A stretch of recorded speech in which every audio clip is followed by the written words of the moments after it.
আমাদের ছেলে সন্তান যারা আছে তাদেরকে আপনার রোজার জন্য বলবেন।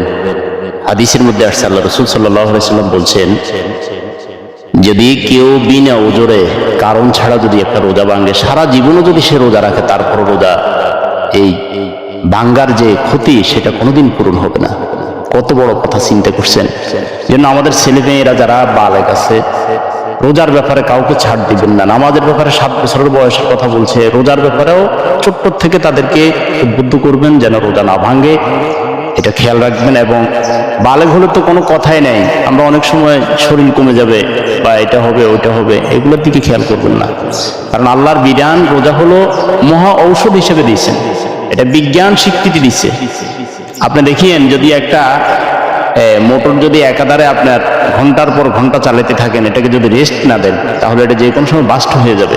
আপনার 11 মাস তো নিয়মিত খাওয়া দাওয়া সব কিছু আছে, আমাদের হয়তো 14 থেকে 16 ঘন্টার আমাদের খানার একটা বিশ্রাম, সেখানে আপনার জবান বিশ্রাম হচ্ছে, দাঁতগুলা বিশ্রাম হচ্ছে, জিহ্বা, পিত্তনালী, শরীরের কিডনি, এইভাবে যতগুলো আছে সবগুলো আপনার খাওয়া না খাওয়ার কারণে আপনার এগুলো একটা বিশ্রাম হচ্ছে।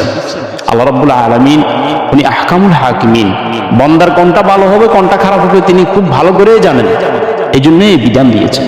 এই জন্য আমরা কেউ যেন রোজা না ভাঙি, আমরা রোজা রাখবো ইনশাআল্লাহ।